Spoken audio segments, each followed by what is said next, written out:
የጉልበት ህመም ምንድነው? የጉልበት ህመም በአካላዊ እንቅስቃሴ ከመጠን በላይ ውፍረት፣ በጡንቻዎች ጫና እንዲሁም በሌሎች ችግሮች እንደ የእግር ጉዳት ሊነሳ ይችላል። የጉልበት ህመም በሁሉም የዕድሜ ክልል ውስጥ ያሉ ሰዎችን ሊጎዳ ይችላል። ሆኖም ከባድ ካልሆነ በስተቀር የቤት ውስጥ ህክምናዎች ቀላል ሊሆኑ ይችላሉ።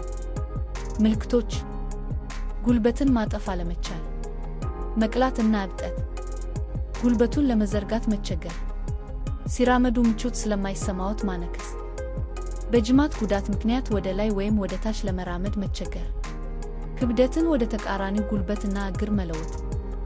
መንስኤዎች: የመገጣጠሚያ ኢንፌክሽን፣ የአጥንት መሰበር፣ የጅማት መበጠስ፣ ሩማቶይድ አርትራይተስ፣ ኦስቲዮአርትራይተስ ኢንፌክሽኖች።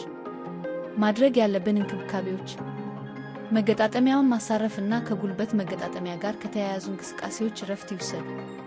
በረዶ ማድረግ ህመምንና እብጠትን ለማስታገስ ሊረዳን ይችላል።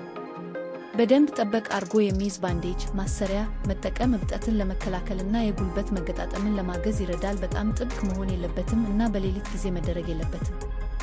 እግሮን ከፍ ማድረግ እና ማሳረፍ የጉልበት እብጠቱን በመቀነስ ሊረዳ ይችላል። እንቅስቃሴ ማድረግ፣ ክብደትን መቆጣጠር፣ ዝንጅብል መጠቀም በሻይ በጁስ መልክ። የጉልበት ህመም ህክምናዎች ህመሙን ሊያስከትሉ ከሚችሉ ሁኔታዎች ጋር የተለያዩ ናቸው። በመድኃኒት ቤት ውስጥ ያሉ የህመም ማስታገሻ መድኃኒቶች ብዙውን ጊዜ ህመሙን ሊያስታግሱ ይችላሉ።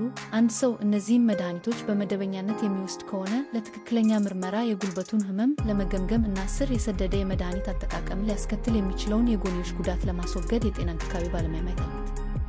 አብዛኛዎቹ የጉልበት ህመሙ እና ጉዳቶች ሙሉ በሙሉ የሚድኑ ሲሆን፣ ከባድ የሚባሉትም ቢሆኑ ተገቢውን ህክምና ካገኙ ጉልበቱ ሙሉ ለሙሉ ወደ ነበረበት የተፈጥሮ ሁኔታ ባይመለስም ያለ ህመምና ያለ እንቅስቃሴ ችግር ተግባሩን ወደ የሚያከናውንበት ደረጃ መመለስ ይችላል።